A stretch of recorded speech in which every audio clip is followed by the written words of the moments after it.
I want to start out with a quote from Dr. John Maxwell. I've said this many times that network marketing, direct sales, MLM, in my opinion, is a leadership factory.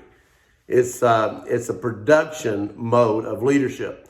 And it's not done in a harsh way. It's done in a kind and generous and loving and relationship way. And we're going to talk about that in a moment. Now, John Maxwell said in his quote today, he says, people who embrace possibility thinking. What is possibility thinking? Think about that for a moment. People who embrace possibility thinking are capable of accomplishing tasks that seem impossible because they believe in the solutions. Now that hit me like a fiery arrow when he posted that earlier this morning. And the reason it is because of the subject of what I'm going to be talking to you about today in our training session. So I'm going to read it to you once more again without interrupting my sentences. Dr. John C. Maxwell, people who embrace possibility thinking are capable of accomplishing tasks that seem impossible because they believe in the solutions. One of the greatest battles that you as an individual, as a leader, potential leader, someone who wants to be the best at what you're endeavoring, one of your greatest battles is going to be your mindset. One of your greatest battles is going to be the way you talk to yourself. I think we're consciously and subconsciously all talking to ourselves. Whether we know it or not, we're doing it. We should actually communicate with ourselves. But how do we communicate with ourselves? This is going to be a misnomer to a certain point because it comes from a lot of studies from Harvard Business Review. It's going to come from studies from Oxford. It's going to come from studies from Princeton. It's going to come from studies of William and Mary. There's going to be so many different studies that are compiled without me quoting them. I'm just going to lay it out in front of you to give you a little bit of a sensible approach of how that you can get past certain things that become roadblocks in your ability to build an organization and a team because you possibly have been speaking to yourself the wrong way. And maybe you've convinced yourself to listen the wrong way. Now, first of all, let's differentiate between first person and third person. When you're talking to yourself and you're saying to yourself, I, we are in a me generation. We're in a very selfish generation. We're in a generation where people are focused on themselves more than anyone else. That tends to be something that has been promoted heavily because it's accepted well within society. And again, there's nothing wrong with self-love. But there is something wrong when anything becomes extremism. Extremism is where things get out of hand and out of purpose and out of kilter. And the way that I'm saying that is this. If you love yourself so much, you can become pompous. You can become that person that is thinking about themselves, no one else. You can become a selfish person that has no care or concern about anyone else. And that turns inward. And we are in a world where depression and anxiety has been increasing tremendously over at least the last year, but yet over the last 20 years especially. And it's highlighted itself in those stats within the last year. I don't know if you realize it or not, but the use of antidepressants during the year 2020 went up 600%. 600% antidepressants went up in prescriptions in the year 2020. Now, we can blame that on COVID. We can blame that on people being out of work. We can blame it on a lot of things. However, if you also look at the stats that the people in what we call the Y generation, they were about approximately 36% living at home. That number has changed. In 2020, it rose to numbers that were much higher than that, somewhere around 52%. People do not adhere and accept change very well. I mentioned in one of my posts just recently, I think it was yesterday or the day before yesterday, how that change is, it's like the grass is, yes, greener on the other side. We want to get to the other side. It's fun when we get to the other side. It's great when we experience the greener grass. It's great when we experience all the beauty of where we're going. But sometimes that decision of going there, that decision of getting up from where you're at right now and going to where you're going is a decision to cross an imaginary line that's in your mind. Again, you're speaking to yourself. You're telling yourself, whether you know it or not, you're programmed to tell yourself that there's barriers. Barriers of things out there that you have not yet experienced. And unless you cross a certain line, you're not going to. And some of those lines constitute the fact that if you cross that line, you're leaving where you are and you're arriving where you're going. I'm just going to tell you something, everyone. Unless you are willing to leave where you are, you will never get to where you're going. It doesn't mean that you can't take a piece of you with you. It doesn't mean that you can't take the joys with you. You can't take your friends with you. You can't take a lot of things with you. But for you to be where you need to be, you need to be willing to leave where you are. Your location mentally, your location emotionally, your location financially. You must be willing to cross that line. Some people have suffered long and hard, long enough that they've made it their home. They've made it their boundaries. Sometimes the fear of the unknown to them in their mind is stronger in influence than the pain and the suffering that they endure by staying where they are. So they've convinced themselves to live in survival mode. They've convinced themselves to live in that place. Because you see, when you're focused on yourself and where you're at, and you keep working on where you're at instead of where you're going, all you're doing basically is digging a ditch deeper and deeper and deeper. But when you focus on crossing that line, instead of digging a ditch, you're building a bridge to where you're going mentally. It's a mental thing. I is always in verses of third person, right? It always is. If you would learn how to speak to yourself in third person sometimes. In other words, you say, Jef, how would you handle this? That's much different than, I can't handle this. When you look at yourself and speak in third person, you're going to be addressing yourself in a solutionary format. When you speak to yourself in an I format, you're going to find that there's the pressure of guilt, the pressure of experience, the pressure of personality that has been embedded and programmed into you over time that got you to where you are right now. You're programmed. Some of us don't like to hear that word, I'm programmed. So when you say I'm programmed, it doesn't feel good. But when you say to yourself, Jef, what have you allowed to affect you that makes you think the way that you do? That's handled differently when we receive it. Remember always that a leader is not always based upon their own strengths. But a leader has the ability to recognize the strengths of people around them.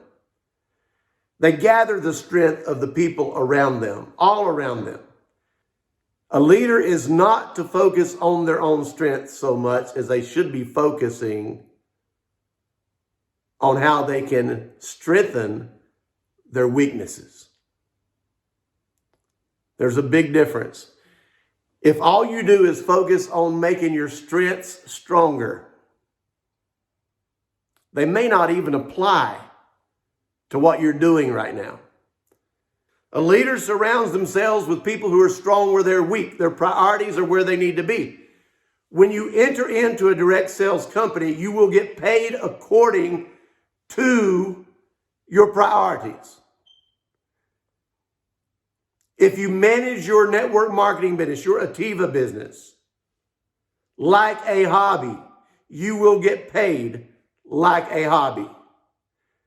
If you manage your Atteva business like a business, it will pay you like a business. So instead of digging ditches by staying where you're at, build bridges that'll take you to where you need to go. This is how you handle the I's. I. We can fine-tune our eyes, but we also need to fine-tune our focus. If you're going to focus on yourself, fine-tune your focus, fine-tune your efficiencies, fine-tune your organizational skills, fine-tune what you prioritize, fine-tune your daily goals, fine-tune your weekly goals, your actions. If you fine-tune these things, that part of the I is okay. Because then your mindset is positive on your productivity of making yourself better. Self-development is what that's called.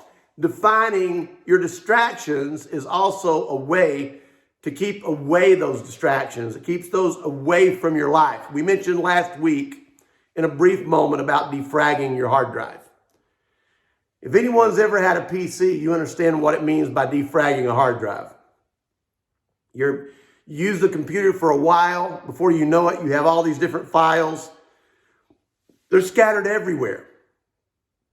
Then you have all this empty space. And the empty space is all filtered between all these other files, and it's just all over the hard drive. And if you look at your hard drive, it's like red, red, red, blue, blue, blue, green, green, green, and it's got all this gray space in it, and it's got all the white space in it. It's got all the other colors in it, and it's just all over the place. It looks like artwork. Some of your hard drives are like that mentally. And some of you are there on your PC and your mind, and you've got viruses in your PC. And your PC, because it has viruses, it has all those pop-ups that keep popping up every time you want to go to another website or another file or another program. You have all these pop-ups that keep distracting you. Viruses. We need to defrag our mental hard drive to make room, organized room, so that the good part of our future can live there. Because right now, your future, you need to realize, is too big to live in the cracks of your thoughts. Your future is too big for that. If you don't defrag your mind, if you don't defrag the way you think and all the distractions you have in life, you're limiting yourself to the smallness of everything that you add to your life instead of the big things that you need to be planning for. Do you have a poverty mindset, or do you have a prosperity mindset? I was sitting in New Zealand. I might have mentioned this to you once before. I don't know. Sometimes I repeat myself. But I was in New Zealand, in a friend's home in front of Mount Taranaki, which is one of the most beautiful volcanoes in the world. I was sitting there in their home and sitting at the breakfast table. I love the New Zealand butter. It's the most amazing butter. Oh my goodness. So we were there spreading butter on toast. I went through so much butter, I almost made myself sick. I just love the butter. It's just gorgeous butter. Tastes great. This training session is not about butter, so don't lose me on that. So I'm sitting across from a buddy of mine. He owned the house, him and his wife. We had several leaders that were staying there. He had like 10 bedrooms in his house, big house. He and I had gotten up early. We were spending some time together. I even videoed him, made a YouTube video with him, and just we bonded so tight. I mean, just so beautifully. And love that guy and his wife. They're just beautiful people. We even joined together one time in New Zealand for a bonfire on the beach, me and him and his wife and other friends, on my birthday a few years ago. 2014, 6 years ago, 7 years ago. While I was sitting there at the table, one of the other leaders came into the breakfast room, a lady. We were talking about business, me and him, and his name's Ty. As we were talking about business, me and Ty were talking about business, and all of a sudden she walks in the door and she overheard just a little bit of the conversation, and her exact words was, "How much does it cost?" Immediately I said, that's a poverty mindset. It was a reaction statement from me. It was a reflex reaction from me. It wasn't even thought out. It was an immediate response. That's a poverty mindset when she said, "How much does that cost?" She said, "What do you mean?" I said, "You should be asking, how much can I make?"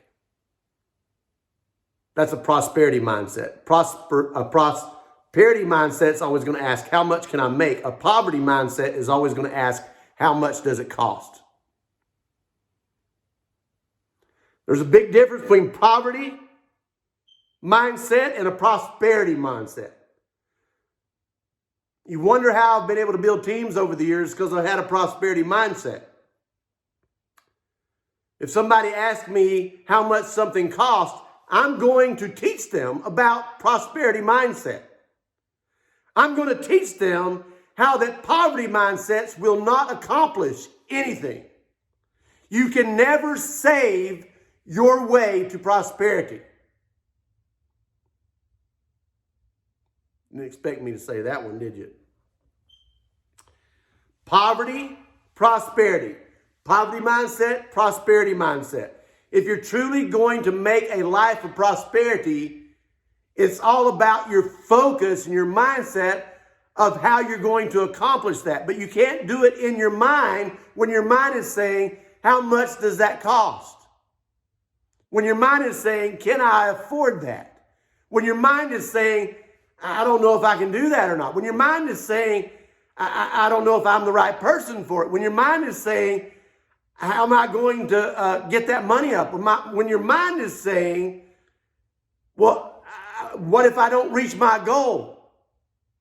If I cross that line and I get to the other side and I get to that greener grass and I fail, what happens then? I.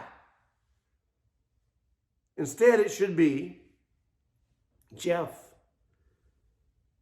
what's the strategy? Jef, how can this be done so it works? Jef, how can you place the steps together to get there? Jef, how can you set up your foundations? Jef, how can you get me? Take it from first person to third person real quick so you can hear yourself speak to yourself a different way. Program yourself a little differently there. Defrag your hard drive. Get rid of all the junk. Get rid of all the distractions, all the pop-ups in your life, all the viruses that keep coming your way that are constantly having higher levels of intense influence on the way you think than the way that you're convincing yourself to think. Because if you convince yourself to think positively and you do it over and over and over and over and over, you'll eventually get to where it becomes normal. Your mindset will be normal. Remember when that lady comes into the room and immediately I had this reflex reaction and I said immediately without even thinking, that's a poverty mindset. I was programmed. She was programmed differently. Is this helping? Okay, because if you're going to get to diamond, you can't think with a poverty mindset. If you're going to be successful, you can't think with a failure mindset. If you're going to get to the top, you can't think about the swamp all the time. If you're going to get to where you're going, you got to quit looking back. I said I wasn't going to scream at you today, and I'm doing it again. Social distance yourself. We've all been talking about this social distancing, right? Social distance yourself from your negative thinking. Social distance yourself from that person inside of you that is all about I. Because if you focus that way, you're going to focus on your own check. You're going to focus on your own success. You're going to focus on your own prosperity. You're going to focus on all that. When in reality, if you focus correctly, you're going to focus on your team. Once you focus on your team and you quit focusing on your own present condition, because it's hard to focus on you without focusing on where you're at right now. If you're focusing on you're focused on where you're at right now. But when you start focusing on the solutions, when you start focusing on where you're going, when you start focusing on your team members, which are the solutions for where you need to be going, by the way, is your team members. Those of you that's on this Zoom right now, I'm focusing on you. I'm not focusing on me. I'm focusing on you. Why? Because you are the solution. If you will focus on those people that are in your organization, in your team, in your Atteva family, then you'll realize the solution. And the steps of follow-up are not what just gets you to the point where someone registers and says, I'm a brand partner. That just begins the follow-up. The follow-up continues on as within that first 24 to 48 hours, you're going to get them on a getting started training. You're going to teach them how to work their back office. You're going to teach them how it all comes together. You're going to stay with them as they work their leads. You're a team. You're not focused on yourself. You're focused on everyone else. And the more you focus on everyone else, the bigger your check goes up. The higher your rank. You don't have to focus on you. The more you focus on the strengths of others instead of your own strength, the less you're digging the ditch and the more you're building the bridges.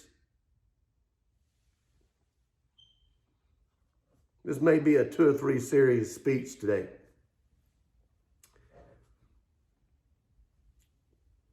We're all speaking to ourselves subliminally, intentfully, programmed, but we need that positive, repetitive impact of information coming into our brains over and over. Just like a computer, unless it's programmed, it's not going to put out the right data. If you got the wrong data in here, you have to learn how to defrag, trash the bad files, isolate them so they can't come up, put them in the trash. You remember me saying this last Saturday, trash the trash. Do that. Our mentality can have flaws when it says, I can't, I don't know how. I can do it tomorrow. I'm not experienced. I'm not that other person. I'm not as good as them. I don't have time. I don't have that talent. Or maybe it's the other way around, where it's, instead of it being negative about yourself, maybe the positivity you think that you have about yourself is what's in your way. Like, I want acceptance. I desire acceptance. I want my selfie to be the best looking selfie on Facebook. I need money. I want money. I want time. I'm good at woodworking, carving. I'm good at cooking bread. I've always done it this way. You don't like it, it's your deal. It's not mine. It's the way I am. You heard me say this. That side of it is that pompous, self-centered, selfish side of ourselves that we have to constantly battle to keep ourselves out of the way, because sometimes our concepts of I is not necessarily negative. Sometimes it's maybe positive and braggadocious about ourselves to the point that we really can't relate to anyone around us, when in reality, we are in a relationship marketing business. Most make network marketing follow-up too difficult because of these kinds of things that we're talking about today due to their programming. They have their own conclusions because of their programming. They have their own thoughts. Most of the time when somebody's been in direct sales long enough and they come into your team, one of the things, and some of you, listen, have an open mind when I tell you this. Open your mind. Tell yourself, call out your name in your mind. Don't say I. Say something like Betty. Say something like Annika. Say something like Laura. Say something like Becky or Sheila. Talk to yourself and say, Jeff, I'm not going to get offended at what Jeff's about to say right now.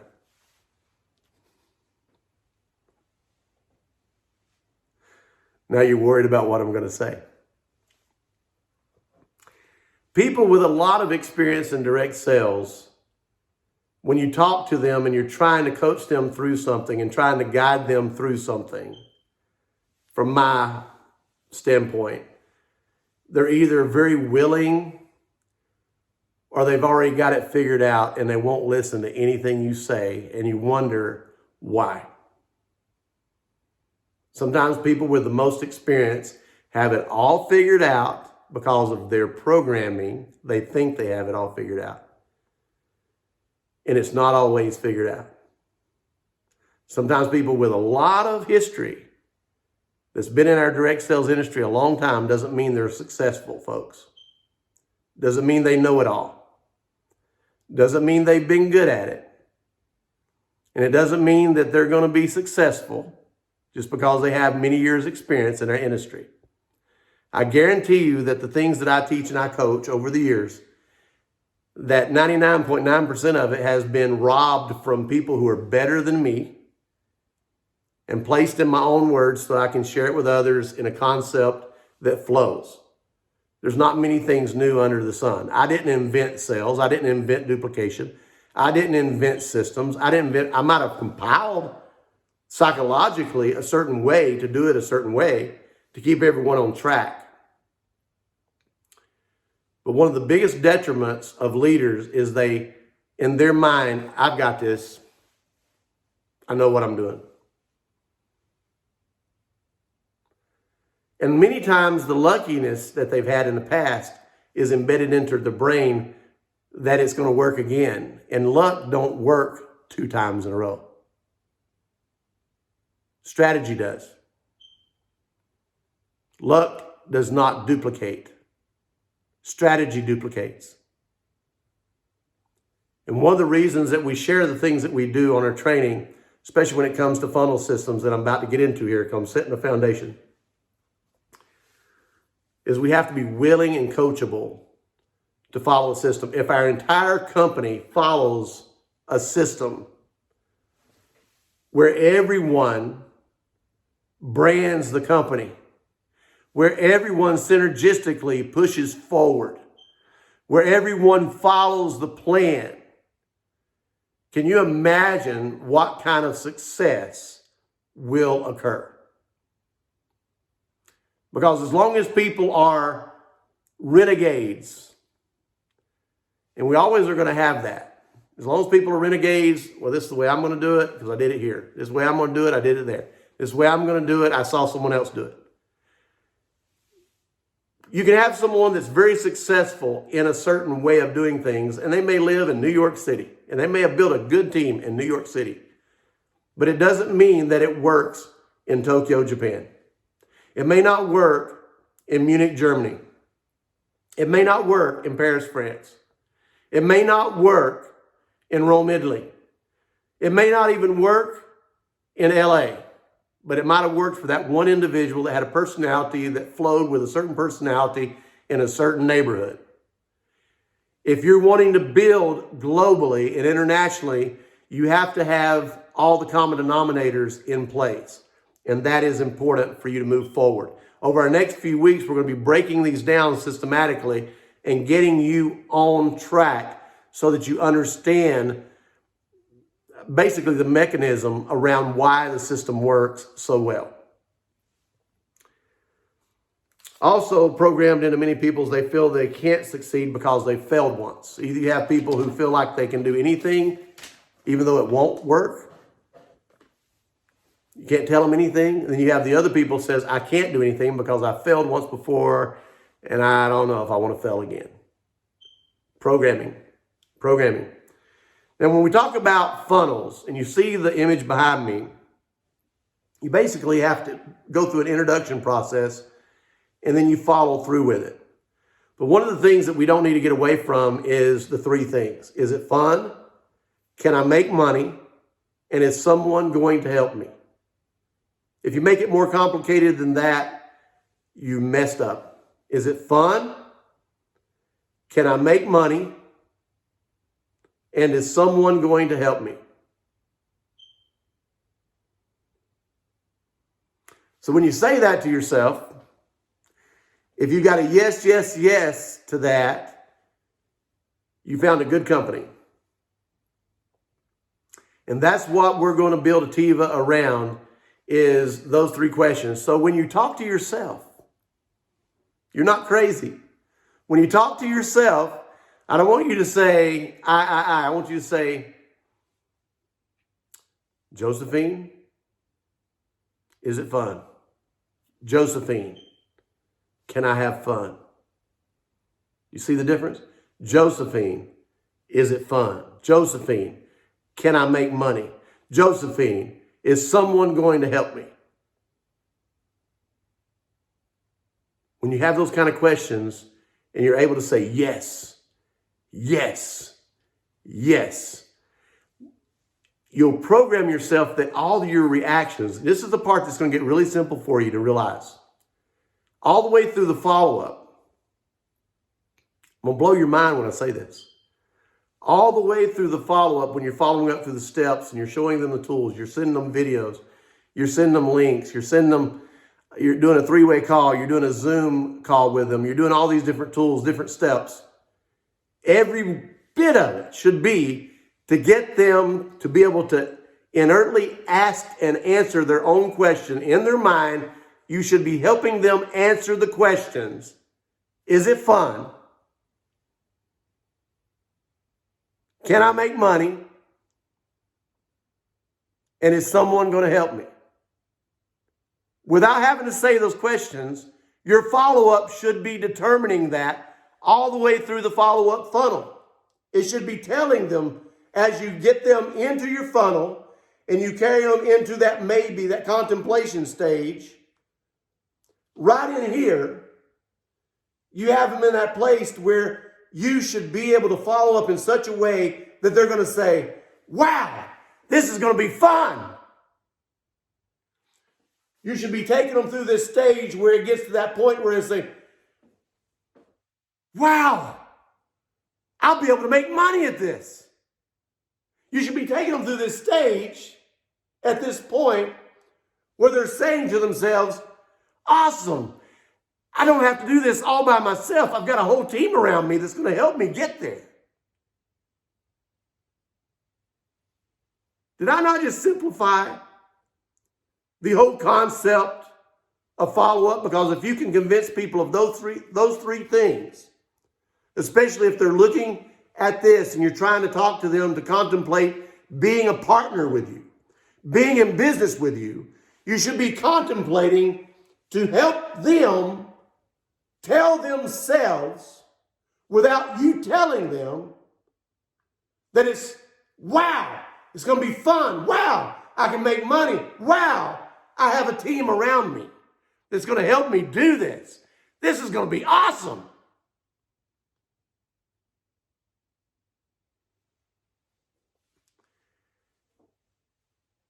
If it's not made fun, it won't work. What I just described to you causes people to want to be in your group, want to be in your team, want to be in your company, want to make it into what it really is. It's called culture. First of all, we have to pivot. And this is where we got to pivot. This is where a lot of people mess up. I heard this from someone. Me and Laura was talking yesterday. Me and Laura was going over this in our follow-up yesterday as we were following up. I'm picking on Laura. And the prospect that she was speaking to started telling me all these years of experience in sales. I used to sell this. I used to sell this. Sales. We're not in sales. We're in marketing. We're in fun. We're in an experience. If you're really going to duplicate and build a large organization and your focus is on sales, listen, the company and the corporate needs to be focused on sales. You need to be focused on relationships. If you're focused on sales, you're throwing ice on the heat of what you're trying to do to bring heat to your team. You have to pivot. Pivot. Why? Because in this funnel approach, there's people going to come into your team from all angles. They're not just going to be coming in from the top down. And when you market online, they're coming sometimes when they just see you post a before and after picture. Sometimes they're coming in because they see somebody that's a friend of theirs join and say, "Oh yeah, let me be part of it. I see you're having fun. Let me be part of that." So they're going to come in at any different horizontals into that vertical that you can imagine. Our actions need to be always focused on the funnel traffic. The people that's in our system, we should be following up accordingly and keep them in the maybe stage until they start saying, "Wow, I can have fun. Wow, I can make money and build me a business. Wow, people are going to help me and we're working as a team. This is really cool." That's our job. Our job is not the sale. Corporate is always focused on the sale. You as a team member are focused on what's getting them to the sale. If all you did was focus on the sale, your follow-up would stop right here. But your follow-up doesn't stop there, does it? Your follow-up just starts there. Because as a team, you're building that relationship not with just people that you're trying to get on board, but you're building a relationship after you've gotten them on board. And you're helping them as that team member. You're helping them on those three-way calls and those Zoom calls and helping them in that getting started training. You're helping them win their people because the more that they succeed, the more you succeed. Calm down, Jeff. So it's all about the merging at this point right here. It's all about the merging of the supplier's, Atteva's, the supplier's solution with the buyer's decision. That's where the funnel comes in tight. When those two things meet, when we're providing a solution, and we brought them to the decision, that's when people win. And they win big. Brand recognition. We must pivot the experience rather than the purchase. We have to make it an experience. I'm going to end it with this. This actually comes from, you guys know I love Harvard. I love the studies come out of Harvard Business Review and everything else. But I'm going to say this. This is in regards to building advocacy around your brand, building advocacy around what we're doing. In other words, you're trying to build people who love Atteva. Some of those people who you build around Atteva that love Atteva, they just love it because you love it. And some people that you get to love Atteva may not even join your team, but they're going to get other people to connect with you because they love you and they love the Atteva concept. They love the branding. They love the culture that you have surrounded yourself with. And they're going to run into people and say, hey, you need to get a hold of Annika. You need to get a hold of Michael. You need to get a hold of Susan. You need to go to Claudia. They're going to be doing that even if they don't join your team because they love your culture. From Harvard Business Review, it talked about the journey in the decision-making of people who are actually buying products through major product distribution. And it says this: one of the most critical weaknesses of the customer decision journey is the connection between purchase and advocacy. Almost every marketer we spoke to described how social media has disconnected advocacy from purchase. You no longer have to be a customer to be an advocate. The new social currency is sharing what's cool in the moment. Like Michael was talking about, developing those trends. Once you establish trends and you establish culture, people start gravitating to that. The new social currency is sharing what's cool in the moment. Now remember branding. We talk about branding. It used to be the shingle or the sign on the door. It used to be the business card, the logo. The internet changed all that. Branding is no longer a shingle on the door. Branding, or even how beautiful your logo is not necessarily what determines the success of your company in relation to your signage or your logo or how beautiful or how much it stands out. In fact, if you truly want to know this, Doug Allen used to be the vice president of FedEx, and he came to work with us back in the 90s.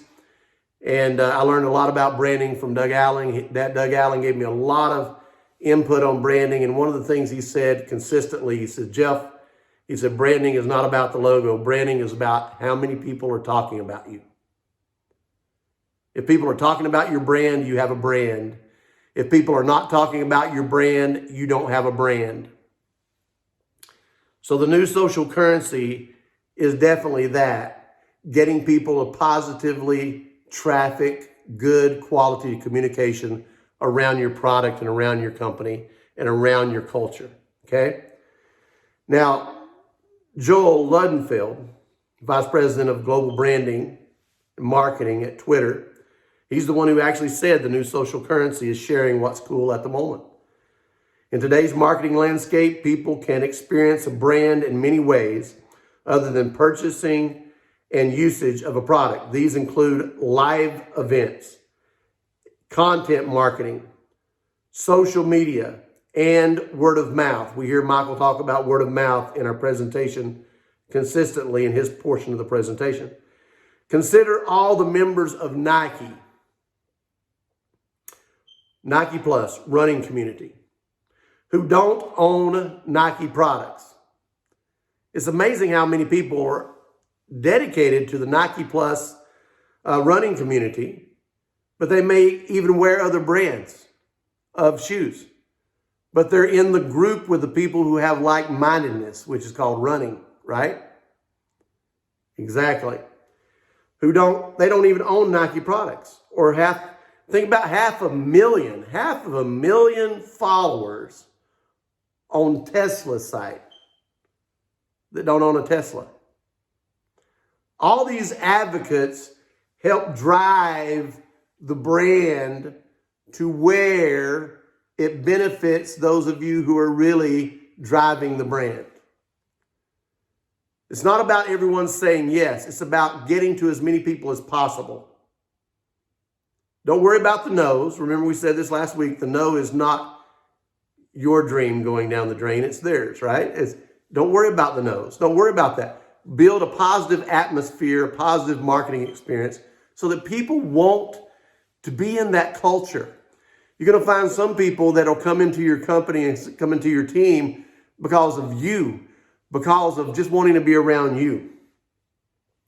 Consider the companies where employees use their own devices or download their own software until IT purchases the enterprise version for their entire company. In today's digital age, advocates aren't necessarily customers. Marketers who think that advocacy comes after purchase are missing the new world of social influence. Antonio Lucio, he's Chief Executive Brand Officer at Visa. They should know what they're talking about. Believes the solution is to shift the focus from the transaction to the relationship. Did you hear that? Shift the focus from the transaction, the sale, to the relationship. After exploring the customer decision journey, his team developed what they call a customer engagement journey.